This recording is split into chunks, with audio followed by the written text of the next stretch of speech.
Good evening, everyone, and welcome to day 33 of the 40 Days of Hope. A message today that Jesus is on the throne is scripting our story.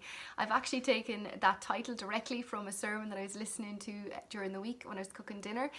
You know, I've actually introduced you to River of Life Church in Athlone, where I grew up, over the 40 Days of Hope, and also my home church here, SKCC in Folkestone. And there's another church that I regularly listen into, I suppose, and it's in New York, called Times Square Church. My sister-in-law Sophie worked there for a year, and I suppose she introduced me to the website, and they just have the sermons very easily to access them, and I just feel like I'm really on safe ground theologically whenever I'm listening to these people speaking. And one of these speakers is Tim Delena, and I'd like to share some insights he gave me into a story from Genesis, which I feel applies to a testimony that my brother-in-law is going to share with you after. And it's the story of Jacob and his sons in Genesis. And Jacob, the father, is at his lowest in the middle of the famine, and his children are going back and forth into Egypt. He thinks Joseph, his youngest, is dead. He thinks Simeon is in captivity and probably dead at the hands of some Egyptian ruler. And now his boys want to take Benjamin back, his other son. And Jacob says in Genesis 42:36, "Their father Jacob said to them, 'You have bereaved me of my children. Joseph is no more, and Simeon is no more, and you would take Benjamin. All these things are against me.'" But you see, nothing could have been further from the truth, because in actuality, his son Joseph was on the throne and he was directing a reunion. And what a misinterpretation, because Jacob didn't know who was on the throne. And again, in Gary's story, I just think it really shows us that sometimes we can feel like nothing is going right for us. You know, God, where are you in all of this? When in actual fact, behind the scenes, God has been working a big plan, working things together for our good in advance, well and before we thought we'd even need these things. Okay, thanks for sharing tonight, Gary. And yeah, enjoy this testimony, guys. Hello again, Bernie's friends and family, and anyone that's choosing to watch Bernie's videos of the 40 Days of Hope. Bernie's asked me to share a couple of incidents that happened to me whilst I was walking around the UK. This happened in 2005. I decided for some strange reason to walk around the entire coast of Great Britain, which was roughly about 5,000 miles. I wrote a blog about it, and then with the help of some friends, put a book together of my account of what happened to me, and this is one of the incidents that took place. I believe that God wants to interact with us in our everyday life. So this is one of the occasions where I set off for my day's walk as I was walking around the coast of Britain. It's entitled Lunch in Gardens Town.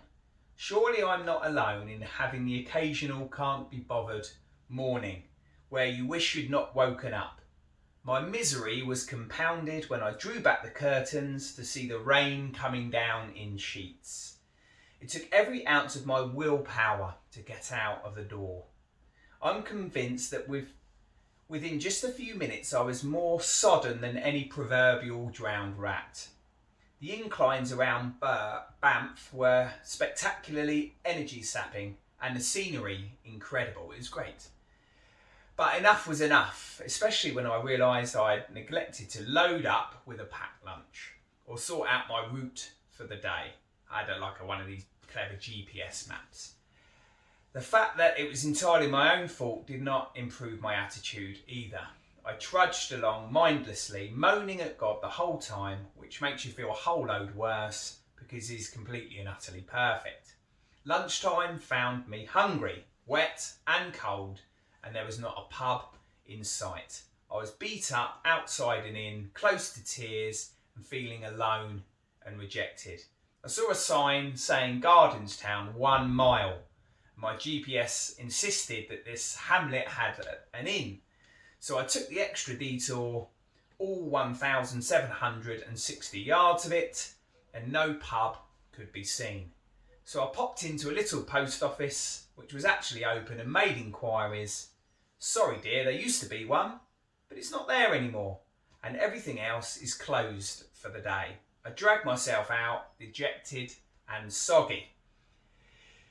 Yes, still alive, but only just, or that's how it felt. And at this defining moment, I uttered a prayer that I'll never forget, because it was so me orientated. God, can you find a way of fixing me some lunch? I hadn't got to amen in my prayer or anything spiritual like that when a car pulled up alongside me. Outside what turned out to be her own house, a lady wound down her window and asked, "Is your name Gary?" To say I was surprised would be an understatement. Here I was in the middle of nowhere, halfway up the east coast of Scotland, hundreds of miles from home, and my name was being called out of a car window. "Yes, I'm Gary," came my somewhat stuttering reply, whereupon she smilingly invited me in for some lunch. I must admit, I made sure that I polished off the meal before troubling to find out how this lady knew who I was. Shirley, who is a youth leader, had read an article which included my website details. She had been regularly following the itinerary and my daily blog.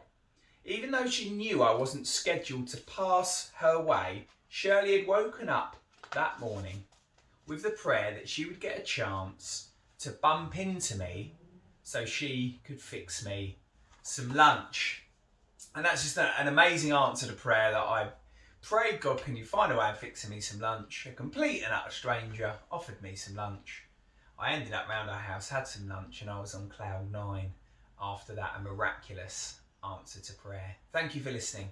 Bye bye.